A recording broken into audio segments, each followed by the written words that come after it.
Hey, and welcome to this week's edition of Racing Hotspot, coming out to you post Iowa and Pocono. Indycar was over in Iowa. My name's Devin Poslusny. I'm one of your co-hosts for this show. And sitting across from me here in the 603 United podcast studio, that's what we're going to call this now, is Mr. Jordan Jenkins. Jordan, how are you? I'm doing good, Devin. Very hot. Very hot? Yeah. Yeah, you brought back some of the heat from Pocono. No, I didn't. No, you did. Nope. No, you did. That's what I'm going with. Although it was hotter. Yeah, I was going to say it was hotter here than I was hoping you were going to bring some cool air. We didn't really have cool air, so couldn't bring anything back. So Jordan went to Pocono Raceway this weekend working for Essentially Sports as well as the Lucky Dog. On track. Lucky Dog on track, thank you. We'll get to that, but real quick, we need to also touch on the IndyCar series because I realize the majority of the show is going to be talking about Pocono because Jordan was boots on the ground there. But we need to talk about IndyCar because they're one of our sports that we cover. So let's talk about that real quick. The NTT IndyCar Series had a double header at Iowa this past weekend, which I found very interesting. I like it, but the timing of it, I thought about the logistics for a race team. They ran at 6 o'clock Saturday night and noon on Sunday. So if you wrecked out on Saturday night, you only had a handful of hours to get your car turned around. But anyways, two really good races over in Iowa. One of the things that they were experiencing and having trouble with was the high speeds in the corners, which were from NASCAR's partial repave of the corners in Iowa. Yep. I know we talked about that a couple weeks ago when NASCAR raced at Iowa.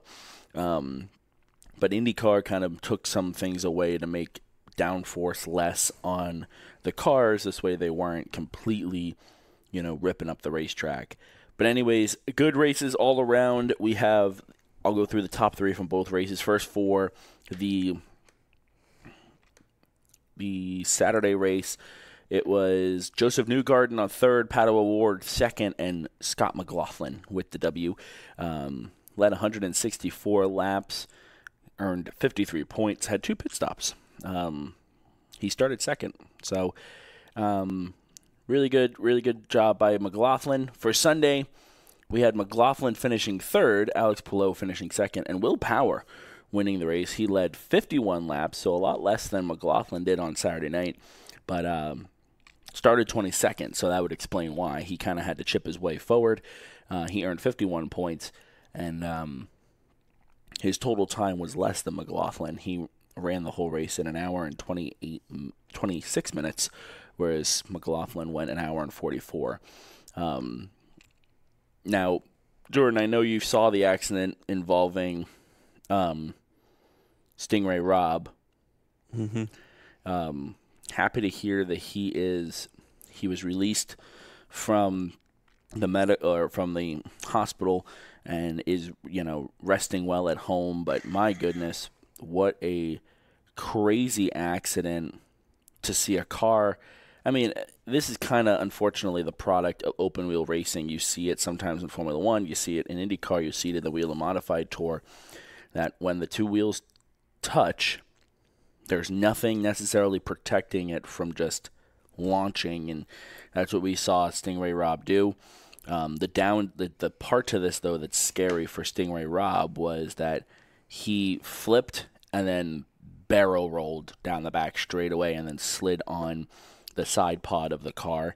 Like I said, glad to hear that he's okay and he's recovering and resting, but still a crazy accident. And if I'm not mistaken, we had another similar accident Saturday night where a driver kind of went up on another, if not this past Saturday, definitely in the past from Iowa. So high-speed ovals such as Iowa and Milwaukee and Gateway, they produce this close racing, and it results in sometimes wheels touching and cars getting a little bit of airtime. Trying to make sure I confirm that was on Saturday night. I think it might have actually been it was an old clip. But anyways, so IndyCar running in Iowa, pretty cool for them. Like I said, I like the whole doubleheader idea, especially from a fan point of view. You go, you camp, you get 2 races, possibly 3 if the Indy Next was there, and it's pretty cool. So then we're on to Ontario on July 21st, so this Sunday. Then they'll be in Illinois, and then they will be up in Portland, and then they'll run another doubleheader at the Milwaukee Mile at the end of August 31st and September 1st. Again, that's a 6 p.m. on Saturday and a 2:30 on Sunday, followed by the season finale at Nashville Super Speedway on the 15th. So, super cool for them. Season wrapping up over there. Jordan, do you have anything real quick? I forgot to mention. Do you have anything regarding Short Track Saturday?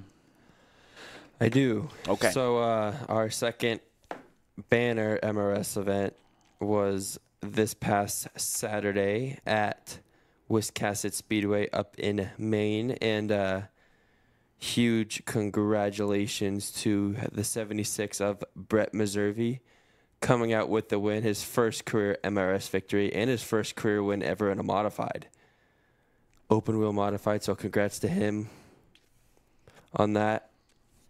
He runs really well in the modifieds. He just hasn't had the luck on his side. He ran Pro 4s last week at Hudson, and rounding out the rest of the podium was Brian Roby and Mike Collins. Obviously, Brian Roby is a modified star in this region, running the MRS event here at Wiscasset. But Meserve actually told me on last Sunday in Hudson when he was running in the Pro 4s after his engine blew up at Star, so he wasn't able to make the feature in the Racers Honoring Racers event. And he told me he's probably out of the championship race in the MRS. But we released a point standings after Wiscasset. Mike Collins is our points leader, followed by Matt Swanson, who just 11 points back. And third would be Ryan Doucette. Fourth is Joey Jarvis. Fifth is Kurt Vigent. And sixth, the man I just told you said he's probably out of the playoff picture, or the playoff picture, the championship picture. And sixth in points is Brett Meserve. He has 98 points, so I'm going to try to do math real quick. If the leader has 146 points, Meserve has 98, how many points is that back? Would you say 98? Yeah. 48. So 48 points. We have, just so you know, I did use a calculator. So 48 points. That's not. It's still very much in it. How many races do you get if you win? Ooh, I should know. Actually, I can check. Swanson got 50. So if you win a race, but here. So but I don't know. Here's the tricky part of points calculations. He wins a race, that's 50. But where does his opponent finish? Right. His opponent finishes second and he gets 48. Well, and he does have the 25 of Matt Swanson, who's just a modified star wherever he is. Right. He runs 63 races this year when I talked to him at Star, but goodness. Yeah, and so you have all that, but he is 6th in points, got his first career win, so congrats to Brett. He actually contacted me yesterday saying, man, wish you were there. And I was like, hey, I thought you said you were out of the championship picture. Now look at you. You win the very next week in the MRS. But our next race is in 17 days from now. The Milton Cat 75 on Friday, August 2nd at Claremont Motorsports Park. We have, it feels like that was just our third points event, or second actual banner event, third points race, but our season's almost done. We got Claremont in a couple weeks. Then the week after, we got Lee. The week after that, we got Hudson. So 3 Granite State tracks out on Race Day TV. And then September 1st is our second Challenge Cup race for the Racers Honoring Races at Claremont Motorsports Park, September 1st. And then we have to wait a little bit for our championship race, October 19th, the Milton Cat Crown 75, back at New London Waterford Speedbowl. So look forward to going back to the Waterford Speedbowl. That's where our opener was, and it was a great time there. Yeah. Always a good time down in Waterford. Again, we talked about this before, how that's a place I want to get to at some point. It's definitely a bucket list track. And who knows, maybe I'll be down there. Maybe I'll make the trip. I also forgot to mention that Anthony Nocella was racing at Wiscasset with us. But unfortunately, didn't make it the heat or the feature because he hit the wall in practice. Oh, so that's a bummer. Anthony Nocella, we have 26 drivers listed on our point standing. Anthony Nocella is 26 with exactly 0 points. That's my type of race, right? My type of season. But that could be wrong because he didn't get points for the Star feature, and he finished second at Star. Because that wasn't an Modified Racing Series race. It was an MRS points event. Gotcha.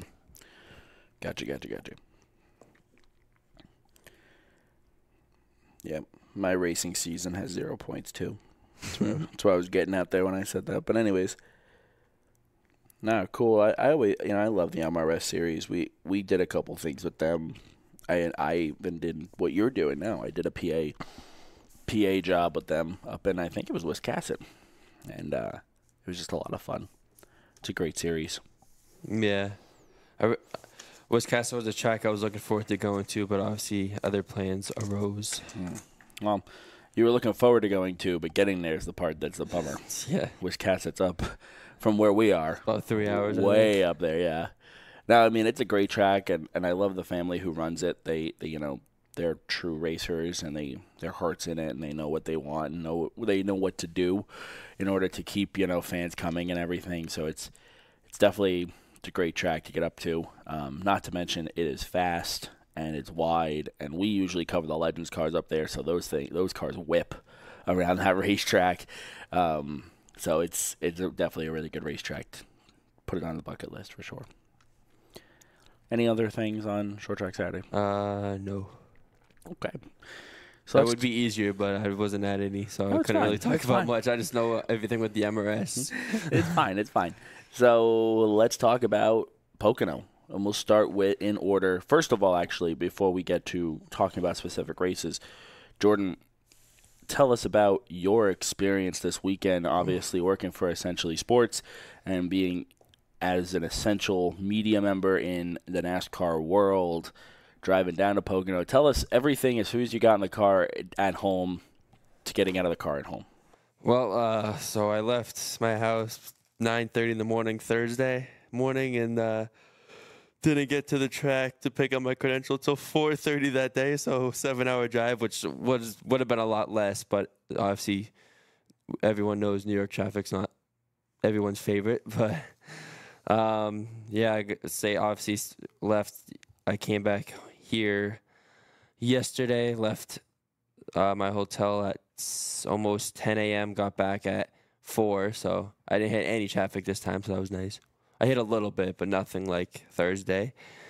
But, definitely growing up a NASCAR fan and stuff, having that be my first essential media experience it's kind of weird. Because there's obviously certain rules. So, like, a part of me wants to still be a fan of it, like take pictures with drivers and autographs, but I can't, or I lose my credential, so I don't want to do that. But, it's definitely cool if people want to get into NASCAR, like work in NASCAR, it's definitely, on the media side, definitely one I would suggest. It took a little bit getting used to. Part of it was probably because I'd never been to Pocono Raceway before, so it was kind of my first time going to a track that wasn't Loudon and getting this media experience. So I kind of had to get myself familiarized with the infield, which is massive at Pocono, 2.5 miles. So, it was definitely a good time. That AC in the media center came in handy, especially on Saturday, definitely. I believe it. Saturday and Sunday definitely came into effect. We got free catered meals too, so that was always nice. I didn't have to spend however much money on food at Pocono. I don't know how much, so I don't know the price, but usually I'm pretty sure it's consistent with everything else. Yeah. But regardless, saving money. But it was great, kind of being able to finally do that, do driver interviews and stuff. It didn't take me as long to get familiarized with the infield and like being a media member as I thought. Like I was kind of used to it by the time Truck Series practice happened on that Friday. That's good. Yeah, That's awesome. definitely a good thing. Definitely felt weird driving my car through the infield tunnel. For sure. No, that's awesome. I mean, it's pretty cool. Jordan was sending me video clips from all weekend, and it was great to see, him doing what he loves and having fun with it. And it was, like I said, it was just a lot of fun to be able to kind of follow along, even if I was slightly jealous. Yeah, you did. Well, you did say tell me to send you videos, so I was like, "Oh, send them any video I have." Here we go. No, I loved it. It was awesome, and it was cool to see, you living out your dream down there, and hopefully you get more opportunities like that. Yeah, it looks like we might either be doing Daytona next month or Atlanta, and so they kick off the playoffs. So, but that's still up in the air. Obviously, still like a month and a half away. So, for sure. No, and especially since now you're in the system. As a NASCAR media member, next time would be a little easier to, just say, "Yep, I'm signing up for Daytona," instead of creating a new account. And I could have kept in character. I could have worn my media credential to the podcast just because I still have it because it has my name on it and everything. But I could have just stayed in character. Could have just had the whole thing on. Whatever. No, it was definitely cool to, like I said, cool to be able to see it, and I'm happy you got that experience. One thing I didn't even know is I wish I now did this for truck qualifying and Xfinity qualifying, is I was allowed to stand right on pit road during Cup qualifying. On pit road or behind the wall? On pit road. Oh my goodness. Like that picture, I sent you a picture of Kyle Busch's car. That was actively during qualifying. Like there was cars on track qualifying when I sent that picture. I thought that was pre-qualifying. No, there was 3 cars in front of Kyle Busch before he went out for qualifying. So he was literally sitting in his car when I took that picture. And I also have a video of kind of like walking with Blaney's car, like on pit road. I don't know if you can see a car go past in this at all, but. So let me ask you, for those people out there who, may not know, I understand that, regular media members have their numbered vests, right? But for you, who was a first-timer, might become a regular, but right now is a first-timer, did you get a numbered vest? I did. Okay. Did you have to return it at the end of the weekend? Okay. Yeah. So it was like a temporary. I was actually the only one from Essentially Sports that had one, because I was the only one that attended the Zoom meeting with NASCAR the week before. Or not the week before, that week, but last week. It's now been last week. And so I got a media vest, which was able to get me on pit road, if I was being honest. What number were you? 159. Oh, 159. Not bad. Yeah. So I had so that's what allowed me to get like up close to pit road, because like obviously I was allowed to be like behind the wall in pit road during the race, but I was been able to like be up close to the pit wall during the race. And like during qualifying I was able to. Practice I was not able to because they're sitting on their pit stalls, but obviously qualifying they're lined up. But yeah, it was definitely something I want to do again. It would definitely would go to Pocono again, whether it's as a media member or just as a fan, because that's a really nice area, really nice track, and they do a lot of fan engagement, a lot of fan stuff all weekend. So let me ask you real quick, because this was something I was thinking about. Obviously, TV media is, the big radio and TV, right? Those are the media that are getting right now. And there's a possibility that you don't know what that NBC camera is, if they're live or not. Were you told by anybody that you need to like yield, or was it just common sense? I was not told anything. You can kind of tell, because I honestly didn't know this, but it was kind of cool because the amount of times I ran into Kim Kuhn on a Saturday and Sunday, it was a lot. So there was times like she was kind of standing like kind of next to me, and like there was someone standing in front of her from NBC that it's not really a camera, but it's like a TV screen they're holding with a stand, and it's pointed at her, so she sees what's on to the screen actively on NBC. It's I think it's like the program and some stats or like something like that. And like in the corner, you can see like the picture that NBC has, or USA has actively. So when she's actively interviewing a driver, she knows how the frame looks. Gotcha. So, and you can kind of tell because she's talking like same. Well, MRN doesn't have a camera, but I can tell it is kind of funny when I walk past. I'm going to blank on his name, but the pit reporter for MRN. It's kind of funny when you walk past him and you can he's talking in the microphone like he's talking to himself, but obviously he's not. It's just he doesn't have like MRN is the radio station, so they don't have any cameras that they need. So it's kind of like, oh, he's talking to himself, but you realize, oh, he's. That's pretty cool. So that's it's definitely cool, like how you see that, especially like being outside the infield care center, which I was for like 20 minutes because it just happened to be. I was trying to get an interview with Todd Gillen, and then that's when the whole big wrecks happened, and then it was more wrecks. It was like, oh, my God. So I was just like, oh, I guess I'll wait for more.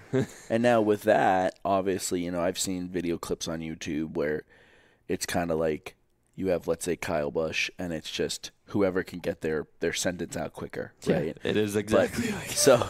But, like, throughout the weekend, though, you were obviously there for, let's say, 20 minutes. Did you notice at all, or did like the group at all kind of build a rhythm where it was like, okay, Bob Pockris goes, then you go, and then so-and-so goes, and then Bob asks another question, or is it just kind of like a free-for-all? Kind of like a free-for-all. Because I can tell that, in the video clips you sent me, it was very respectful.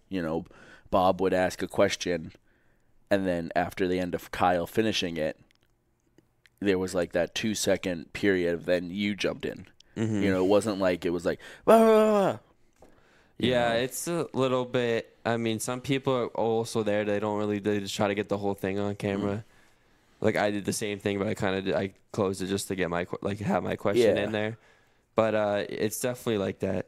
Like I was at the Gregson and Chastain interview at the Infield Care Center too when they wrecked in stage 1, and I never got a question out. So.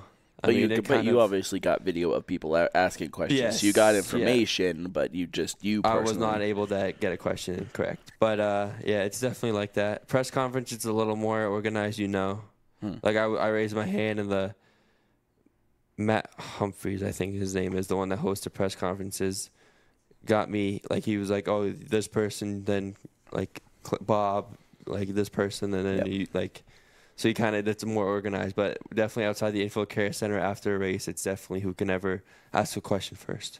I saw that you had interviewed Christian Eckes as well, and he was kind of walking, and then the video clip was, hey, and then he turned and looked like it was kind of like you were like, real quick, let me grab you. So I can understand that's definitely not a job for I don't want to say the polite and shy, but you definitely have to be outgoing and kind of like aggressive is not the right word, but you know what I mean. And it's all about I learned this because I was talking to Parker Kligerman off camera. I did interview him after Xfinity qualifying, but he was talking to me about where's the best to do interviews. And Claire, I was actually partnered with Claire B. Lang all this past week, and she kind of told me there's a bullpen on pit road for after the races, which I didn't know that's what it was called, but that's where the media, where I interviewed Ross Chastain, Eckes, Denny Hamlin, Allgaier, Byron on pit road. That's considered the bullpen. Gotcha. Which I didn't know that was the terminology for. I just thought it was pit road. But that's really nice because now you're not running up and down pit road. Right. You go to one exactly spot. Where they are. And, but go on. But it's all about when's the right time. Because, I started meeting people trying to interview Zane Smith before truck qualifying as he was standing by his truck waiting to qualify. He wasn't in his truck, but he was standing outside it. And, his PR guy was like, yeah, it's not the best time. Right. So. Right. Yeah, no, I get that. Because it's the same thing as, athletics. Right. TV, obviously they do it on TV, but that's different because they're kind of the priority, obviously. So.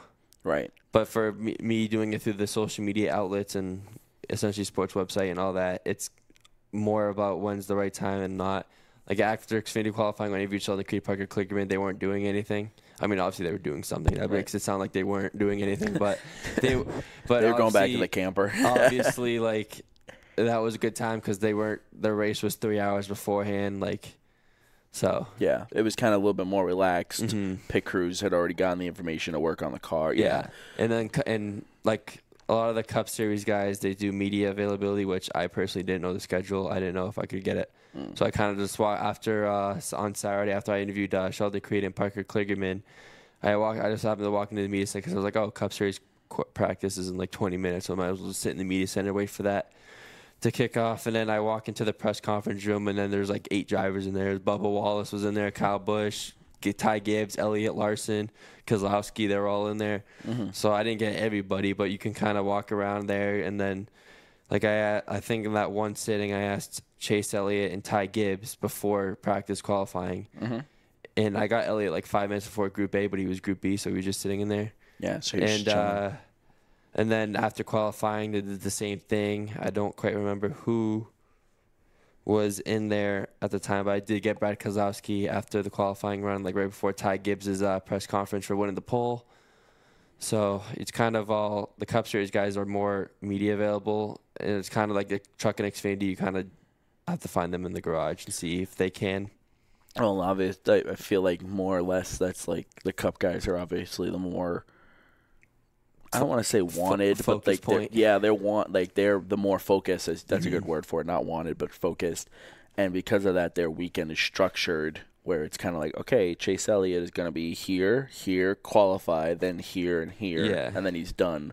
Whereas the other guys are just kind of like, hey, grab my shoulder if you need something. I didn't know if there's people in the front desk at the media center. I probably could ask them if there's like media availability or like a schedule of it. I didn't know, so that caused it my first time. But now I know that obviously I knew they did that anyway. I just didn't know if it's like I thought it was always like after qualifying, not before practice qualifying and after. But yeah, definitely takes getting used to being involved and all that. But it's definitely I don't want to say it's hard. It's not easy, but it's not hard though, if that makes sense. It's a little bit of both.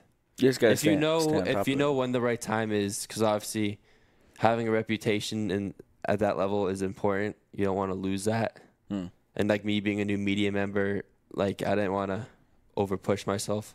Right. So.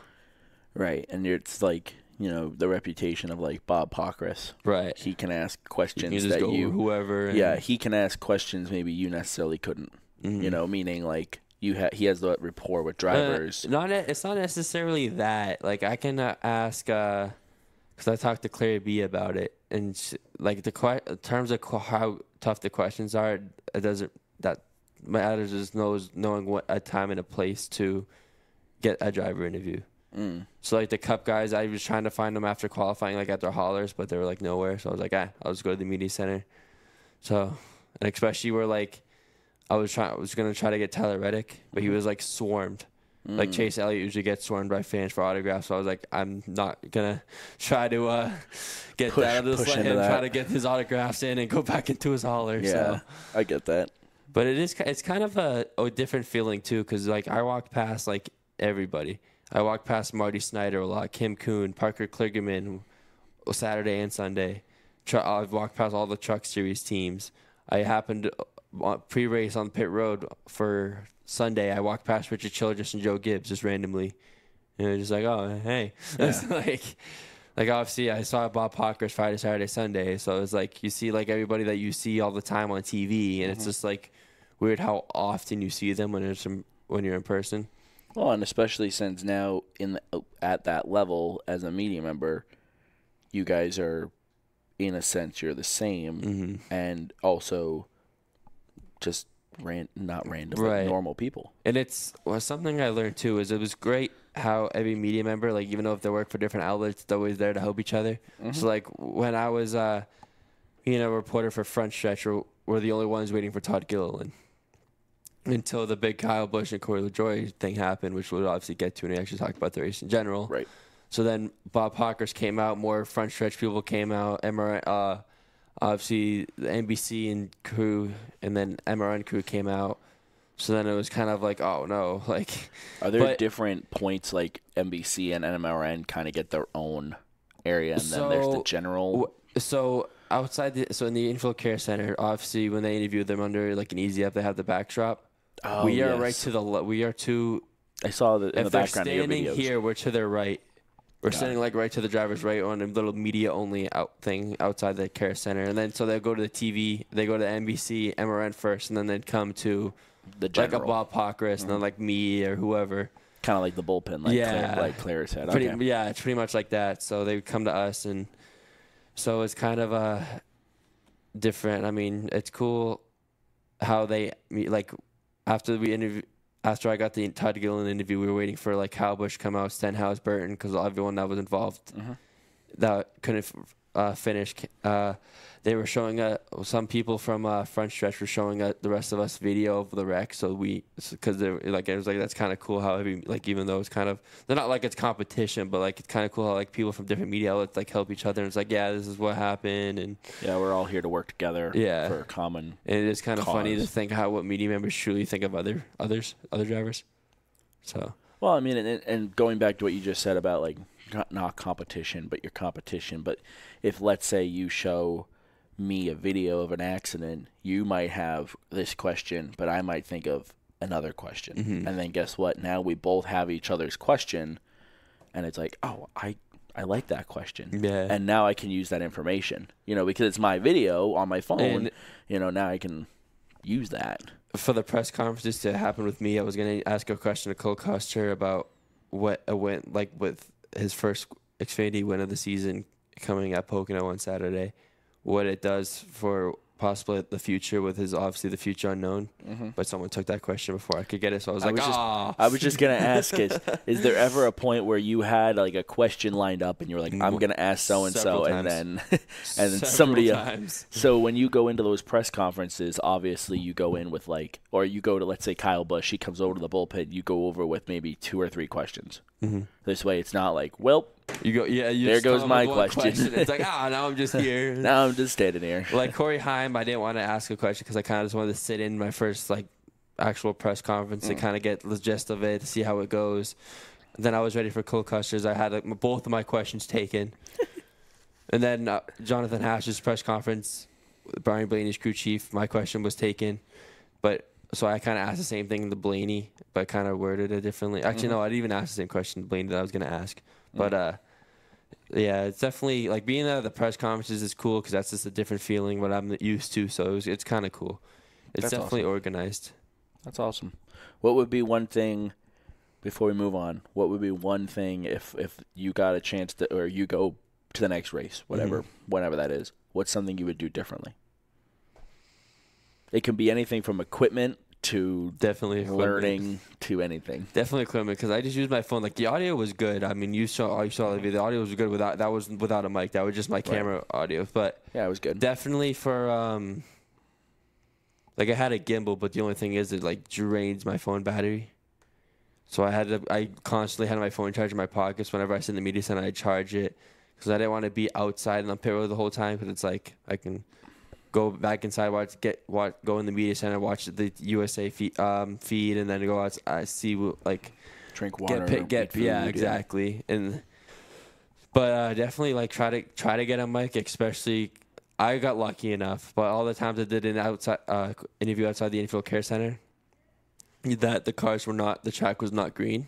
It was under caution, so I was only wondering if, without a mic, if they would even be able to hear what the driver was saying. Let alone the facility. Loudon's care center is right next to turn 4. Right. Daytona's kind of more in the middle. Bristol, you can't hear anything. Right. Pocono, you can hear the cars are on track, except when they're on the front stretch, you can't. But everywhere else, obviously, because the track's so big. Yep. You can hear them coming out of turn 3, but if they're in turn 1 tunnel turn, you can't hear. It doesn't even sound like there's cars on track. You can barely hear them. So okay. And definitely probably get a mic, even if it's a small mic that's just Bluetooth under my phone. Mm-hmm. Would you consider, I saw Bob Pockris, he uses a gimbal. I do have a gimbal. Were you using a gimbal for your phone? Okay, but my question is... Sometimes I was just because, I said, the gimbal just drains the phone battery.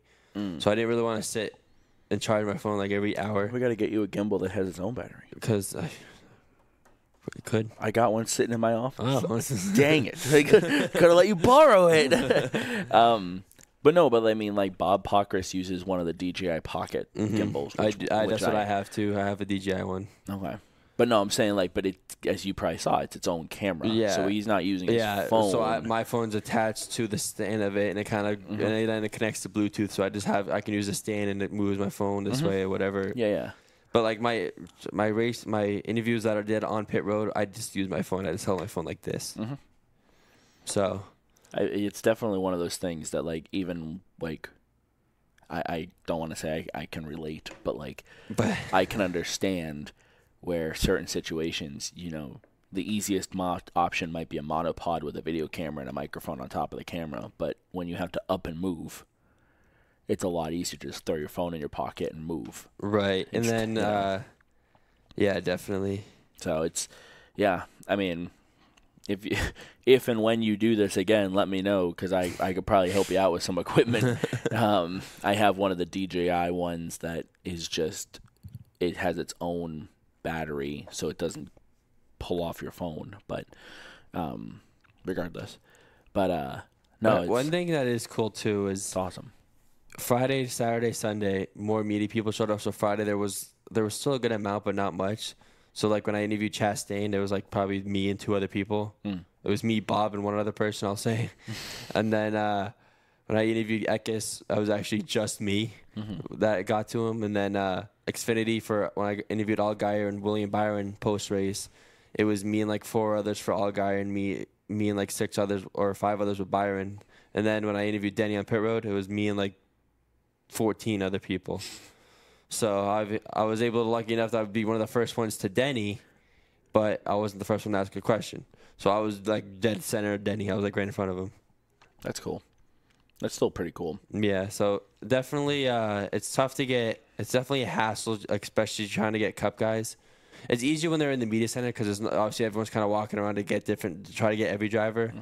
But definitely when they're on pit road after a Cup race, it's definitely like you kind of just blurt it out. It's like, oh. Right, that makes sense. Right after Denny was done answering a question, like as he was like just said the last word, I said my question. It was like, because you just don't know. Like I said, it's definitely not for the faint of heart. Like I would probably overthink that and be like, I'm trying to be a nice guy. Finish your sentence. Yeah, we're like shoulder. The Denny interview, we're like shoulder to shoulder with everybody. We're like, yeah. So right after the NBC, right after Kligerman interviewed Denny, Denny's PR guy goes like this, like, oh, have at him. So we're all like shoulder to shoulder, and it's like, oh. That's so cool. All right, so truck race real quick before we talk about the race itself. Here's your top 3.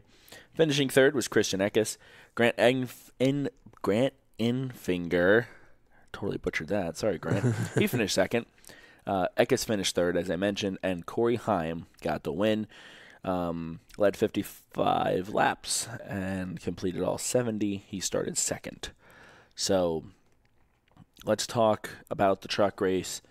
I caught most of it on TV, but obviously you had a little bit of a different experience than I did. So let's talk about it because I have something I want to talk about, but go ahead. Obviously, the truck, it was a Corey Heim domination, led 55 of 70, but I wouldn't say it was a follow the leader type thing because Eckes, it was Eckes and Heim battle, stage 1 and stage 2, and they were side by side for I think like the first 5 laps of the truck race, and the track was very racy with them. I don't know if it's because the sun was going down or not going down, but it was like evening. It was like 5:30. It was getting cooler. Yeah, so even though Heim was dominating, there was still like every truck around the field was still like side by side battling it out, 3 wide, 4 wide. But definitely the restarts play a huge story. Definitely Clean Air does as well at Pocono. I know that because Harrison Byrne told me on Sunday when I asked him how good of a car he had, if he had a better car in the short run or long run. And he said it doesn't matter if you get clean air or not. So definitely restarts and getting clean air is definitely a telltale story, especially for the truck series, especially track position too, which is all 3 series. Obviously, track position is key at every track, but except maybe a super speedway because I don't know if you really want to be up front during a super speedway. But definitely clean air played a factor. Corey Heim, obviously, Corey Heim and Christian Eckes have been kind of like the story in the truck series because they're both battling it out for wins. Eckes has 4 or 3 or 4 wins. Heim now has 5. So it's definitely a battle between them for the regular season, which as of right now, Christian Eckes is the leader in the regular season points, but playoff points, Eckes has the lead. But, yeah, definitely big win for Corey Heim, especially with all the stuff going on with him about getting all the Xfinity rides with Sam Hunt and 2311 last week, or I think it was last week at Nashville that Corey Heim got the 2311 ride. So definitely big win for him and what's been a dominant season for him. But I definitely, even though he led all but 15, I thought the track was racy and the trucks were very racy. Definitely battles throughout the rest of the field besides 1 and 2. Yeah, it was definitely a good race from what I saw. A little bit of weather towards the end, less than 10 laps to go. Yeah, they weren't lying when they said it rained on some part of the track and wasn't, because when the caution came out for rain, Corey Heim said on the radio that it was effing rain pouring in turn 3. I'm standing on pit road by, I think, Nick Sanchez's pit stall, or right by the start-finish line. Whoever's pit stall was by the start-finish line, I don't quite remember. But I was just standing there, and it was like, oh, it's raining over there? That's cool. It's nice and sunny over here. And then it came out, and then they were like, oh, we're good to go. Like, they just drive the track quickly in turn 3 because that's all it rained. So they were like, okay, let's line it back up. As they're back on track, the rain that was in turn 3 hit pit road. So they were like, oh, bring it back onto pit road. Jeez. And then literally right after Corey Heim took the white and the rain started again. Like, it was a very light rain. And I look up in the sky, it was like sunny. It was like, where's this rain coming from? But yeah, definitely the weather's weird there. Definitely interesting weather they get there. No one lying when they say when that happens. For sure. For sure. Cool. No, I mean, like I said, I think it was a good race overall. And a whole 10-minute rain delay pretty much. 10-minute each rain delay, I should say. Yeah. No, it was good. It was a good race, good finish, good ending. Real quick, any other thoughts on the truck race before we move on to Xfinity? I do not have anything. Okay. So the Xfinity Series also raced at Pocono on Saturday. Oh, and they did. Here's your top 3. William Byron finishing 3rd, Justin Allgaier 2nd, and Cole Custer, as we mentioned, with the W. I personally did not see anything from this race, so I apologize. Sorry. But you know what? I covered IndyCar, so you get Xfinity. Yeah, so I really think the Xfinity race is probably the best race of the weekend. I mean, that doesn't say the truck race was bad or the Cup race was bad, because I thought both of them were good. But the Xfinity race, I just think the battles for the lead, it was pretty much ongoing throughout the whole race. There was always a battle for the lead. Allgaier pretty much, I think, Allgaier dominated stage 1. So stage 1 was kind of a dominant performance, but stage 1 was 20 laps. I mean, at 20 laps, but Pocono's 2.5, so like 20 laps is like, what, 50 miles? 30 minutes. 50 miles, something like that. Yeah. So, I mean, the race was called the Explorer of the Poconos 225, but the race was 90 laps. Right. It's because of the 2.5 miles. But Allgaier won stage 1, Custer won stage 2, and then obviously Custer ended up getting the race win. But stage 3, I really think, was just the best part of the race. Custer, Allgaier, and Byron battling 3 wide for the lead, pretty lap to lap. Like, it was, and a lot of strategy was involved. Allgaier actually stretched the fuel window, and a lot of people didn't think he would actually make it. So kind of like a Joey Logano in Nashville, that Allgaier stretching the fuel window for, like, there was no weather in the area or anything. He was just like, we're going to try to stay out in front. Cautions definitely played.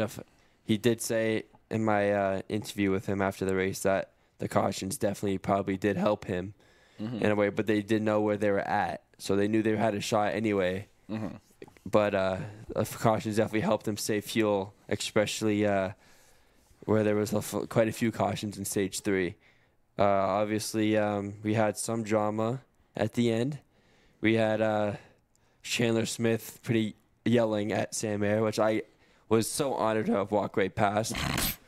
I was walked right past that the whole when I was walking up to trying to get to Allgaier and Byron's car. I was walked right past Chandler Smith swearing at Sam Mayer, so I will not say what he said.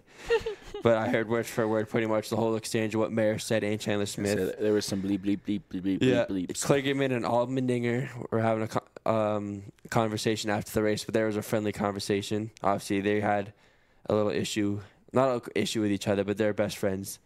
So they're kind of more talking. Like I heard Allmendinger say, if I lifted, I'm wrecking everybody in the field behind me if I lift. So I don't know quite when that situation happened because there was a lot. But and then Shane Van Gisbergen was actually having a quiet day for an oval or triangle. I don't really want to call Pocono an oval.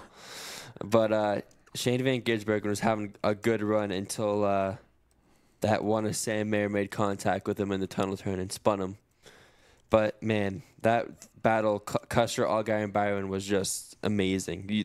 I heard the crowd from pit road, like, they were actively on their feet, like, cheering for what that battle that was happening. That's pretty cool. Yeah, I mean, like I said, because you can obviously Poconos. I mean, I can't attest to Daytona. You would be able to, but when they're on the backstretch, you can't see them. Depends on No, I gotcha. But the tunnel turn, I think, is based on my knowledge, because I did get to go into the grandstands like before. It looks like the only place you can't see at Pocono is the tunnel turn, which is called the tunnel turn for a reason.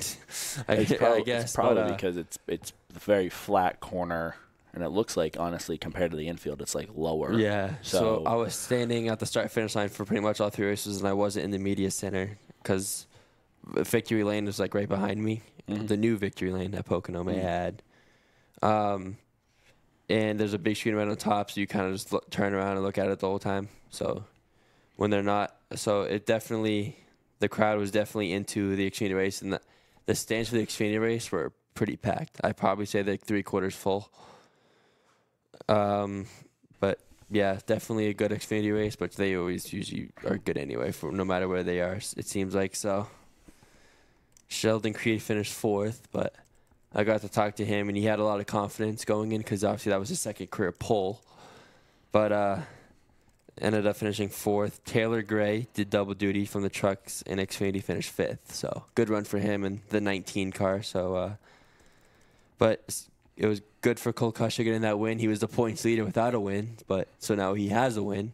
So he's officially locked in. He was practically locked in anyway, but he was officially locked in with the win. But yeah, great battle between Custer, Allgaier, and Byron all of the Stage 3. And Byron actually battled back from losing his whole tire carcass in Stage 2, early in Stage 2. His whole tire came off, the whole tire carcass. So he ended up battling back and finishing 3rd.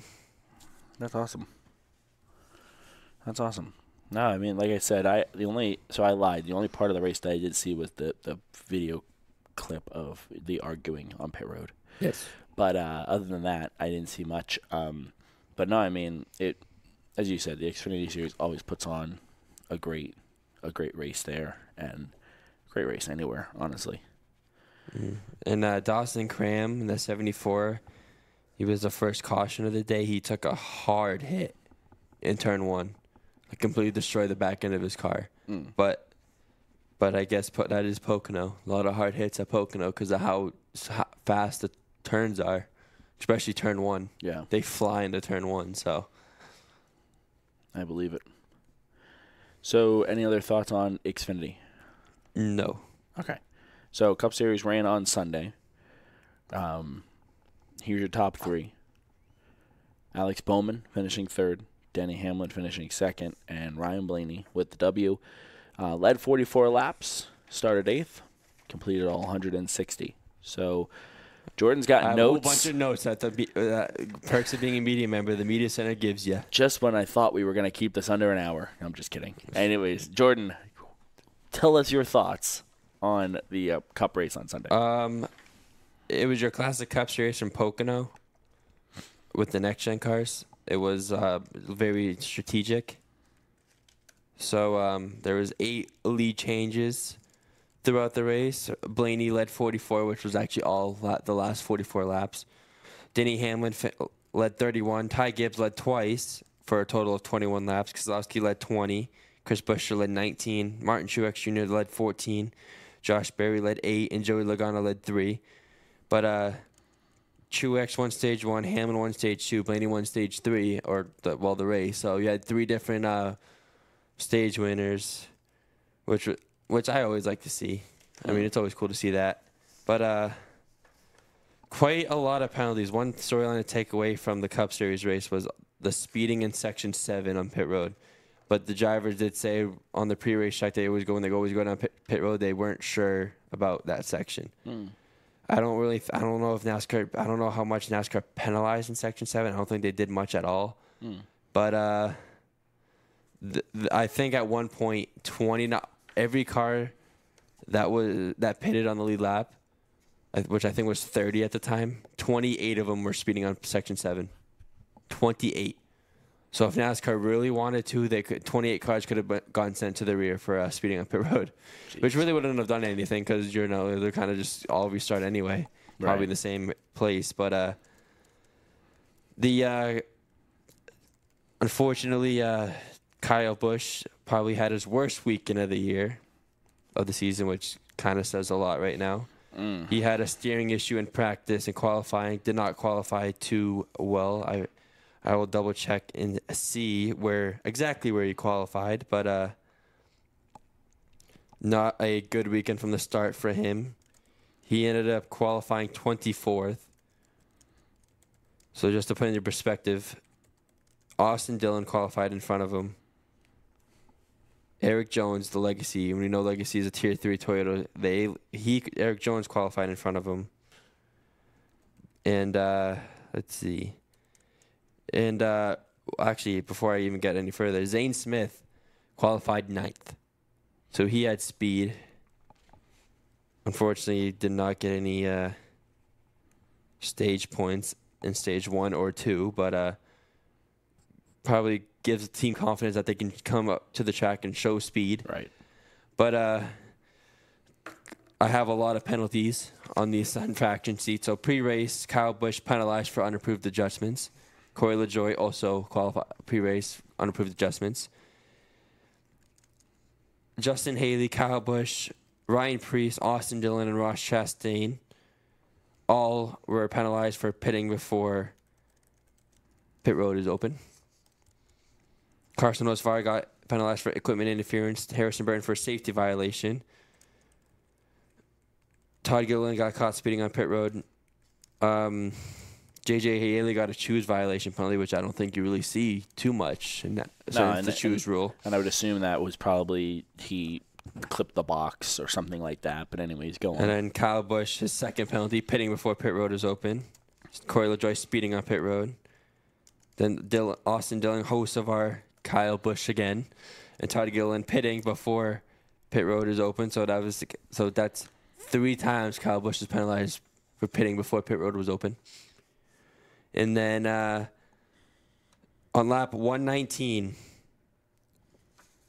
this is all lap 119 under caution. Kyle Larson, Chase Elliott, Ty Gibbs, and Daniel Suarez all caught speeding on pit road. That's crazy. And they all came out 1, 2, 3, 4 on the pit road, and they all got caught speeding on pit road. So that was kind of when the race kind of went crazy. It was kind of hectic because during that time you had Todd Gilliland's brakes go out and get a hard hit into turn 1, and then lap 122, Austin Cindric, Corey LaJoie, Kyle Busch, AJ Allmendinger, Harrison Burton, Ryan Preece, and AJ Allmendinger, or Ricky Stenhouse Jr., were all involved in that big wreck in turn 1. And then 128, Michael McDowell, John Hunter Nemechek, and Zane Smith all having an issue. So this was all with 12 laps. In 12 laps, you have 4 cars speeding on pit road, all that were 1, 2, 3, 4 that would be on the restart. And then you had 8 cars in incidents. And then shortly after, 6 laps later, Ty Gibbs blew an engine. So it went hectic. I don't know what happened, but stage 3 was like, it was crazy. Full moon came out even though it was sunny. But hey, just because it's sunny doesn't mean the moon isn't out. It's still up there. But like I said, 8 lead changes. Ryan Blaney led all of the last 44, so good for him because obviously that's where a lot of the cautions were happening. Mm-hmm. Yeah, definitely. I think, and another storyline which I didn't find out until after the Cup race was the Xfinity cars were actually faster than the Cup cars. But again, a lot of the tracks, the Xfinity cars are usually faster than the Cup cars anyway. Yeah. So, but Pocono was one of those tracks that the Xfinity cars were once again faster overall than the Cup cars. But yeah, a lot of strategy. Ryan Blaney, kind of a significance. He said in the press conference, getting his 12th career win. He just so happens to be in the 12th car. So Ryan Blaney's definitely a numbers guy. Brian Blaney's second win of the year. Team Penske's fourth since St. Louis, so fourth in last month, with all three of their drivers locked in. Brian Blaney winning twice at Iowa, at Pocono, Logano at Nashville, and Cindric at St. Louis, which would have been almost was going to be Blaney. It was his second victory and seventh top 10 finish in 15 races at Pocono Raceway. Denny Hamlin, who finished second, posted his 23rd top 10 finish in 35 races at Pocono. This is his 9th top 10 finish in 2024. Alex Bowman posted his 5th top 10 finish in 15 races at Pocono. Obviously, he had a real chance to go back-to-back. Carson Hocevar, who finished 17th, was the highest finishing rookie. And now the point standings with Kyle Larson and Chase Elliott, it gets even closer as Chase Elliott leads the point standings by just 3 points over Kyle Larson. and Denny Hamlin is 20 points back of that, so Hamlin closed in on that as well. But I'm going to try to... So overall, 37 cars entered this race. Mm-hmm. I'm going to count real second. 13 cars did not finish. He looks like Larry McReynolds over here, folks. He's got like papers all over the place. He's got his phone I know. next I'm to not him. used to this. I figured I'd use them. I walked out with the media set with them, so I was like, when we do this podcast, I'm not going to use all this. He got so much information. Next week's show is going to be the most boring show ever. I'm not going to have all these stats, so I'm not going to. But 26 cars ended up finishing the race out of 37. 24 finished out of 37. And half of those were because of accidents. Actually, more than half. 9 of them were because of accidents. Other one, like Daniel Hemrick didn't finish because of a suspension issue. Cody Ware overheated. J.J. Yeley had a fuel pump issue, and Ty Gibbs blew his engine. So, yeah. The average speed was 123 miles per hour, which I don't think that's right, because on the front, there's no way they're going 123 miles per hour down the front. Yeah, but the corners might be evening or leveling. Well, you also add in the slow cars. True, but time of race was 3 hours and 13 minutes, just in case you wanted to know, and 59 seconds. There was 8 cautions for 34 laps. But I mean, I think 8 lead changes among 8 drivers is kind of cool, because had 8 different drivers lead. Ty Gibbs led twice, which was the most out of any time, twice. Brian Blaney led the most laps at 44. Hamlin second with 31. But I mean, what else can you say about Denny Hamlin at Pocono? Obviously, he didn't get his 8th career win, but he's obviously the all-time leader there. But he just seems to finish, feels like top 3 every single year there. True. I don't know. Oh, now I guess we'll talk about Corey LaJoie and Kyle Busch. Oh my goodness. And that whole fiasco. Yeah. So what I saw was a bad block gone wrong. I wouldn't even say it was a bad block. But even then, it looked like in more simpler terms, it's just racing and contact. It was your normal Pocono restart. Mm-hmm. Everybody's getting what they can get, and around goes Kyle Busch. And you've seen it a couple times at Pocono. Usually not collecting everybody like a bowling ball, but they'll go down into the grass and they just go right up the racetrack. We've seen it with Austin Dillon. We saw it with Jimmy Johnson. We've seen it with, I think, Bubba Wallace at one point. Aim for the grass to try and slow down. And I was glad I was finally able to get that Kyle Busch interview, because I know your sister wanted one. Obviously, you probably wasn't It was a very happy Kyle Busch, too. At the Infield Care Center, very happy Kyle Busch. Yeah. Very happy.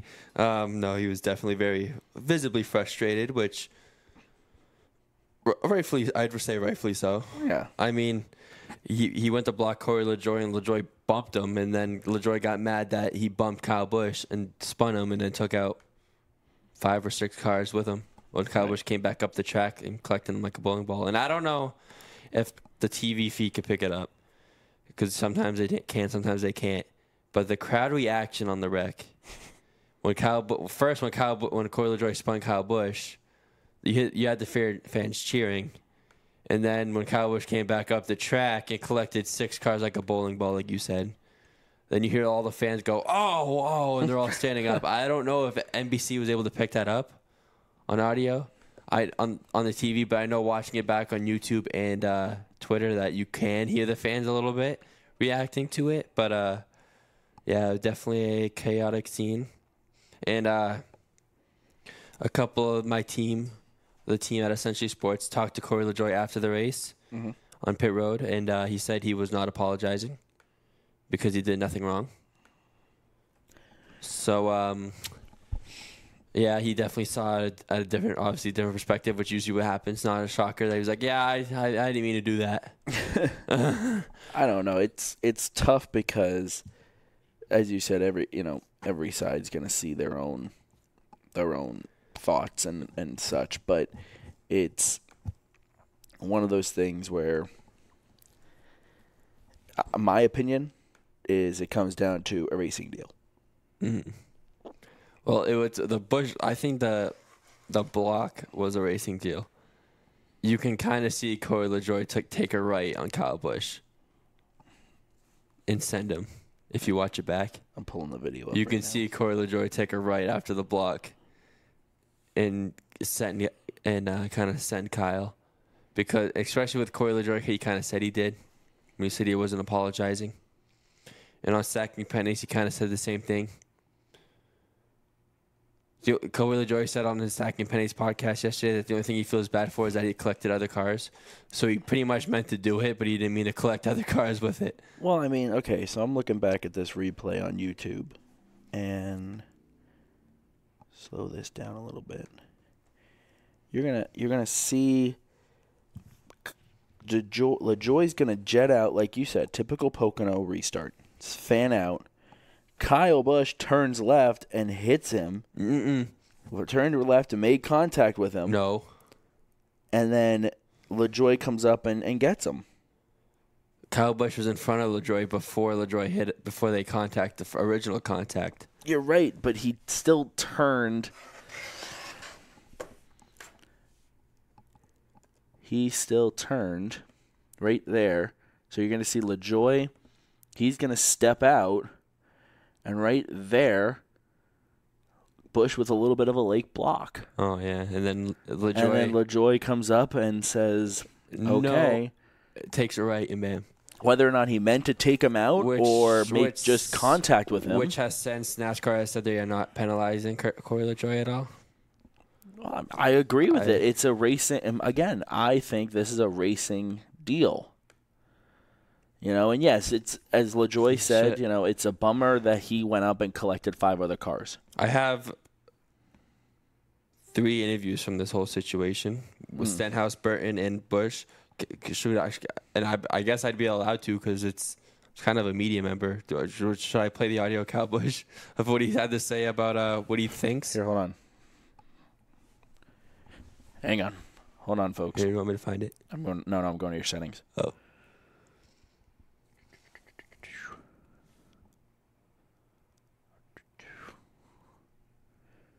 Because what I'm going to do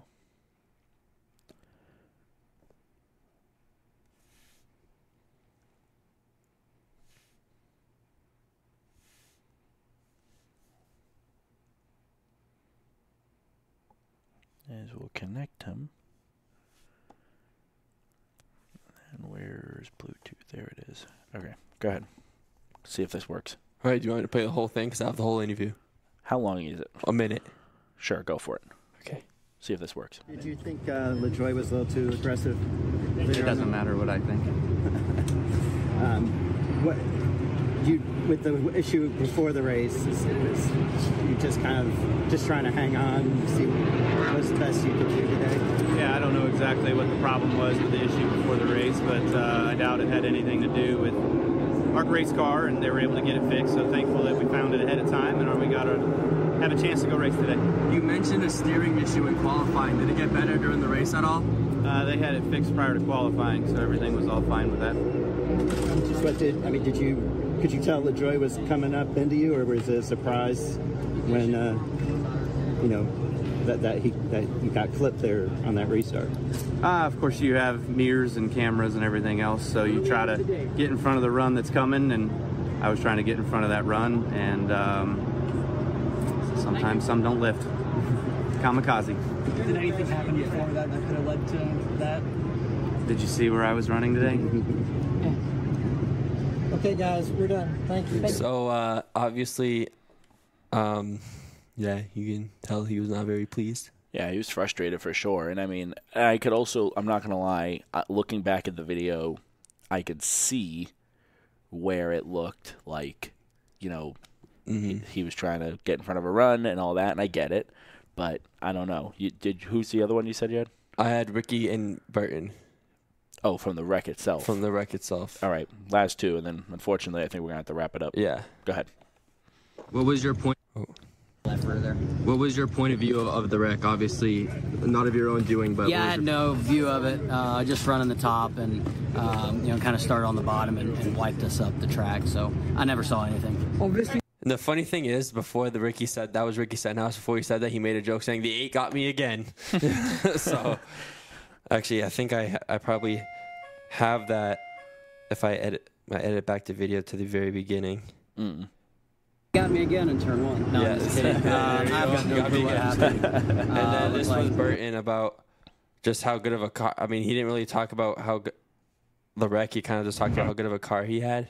But and that's kind of things that happen in life in general, right? Just gotta keep going. you said you had a good car pretty much all day. Would you have better short-term speed or long-run speed? To be honest, I don't think it mattered a whole lot. I think it just mattered when we got clean air. It was insane. I would get clear of somebody and be stuck behind them for 5 laps and then just drive away. And you look in your camera and they're way back and it's like, oh my gosh, it's so hard to pass. And obviously qualifying 22nd wasn't the best spot, so I need to get that better, and then hopefully we can hold on better and finish these races in one piece and up front.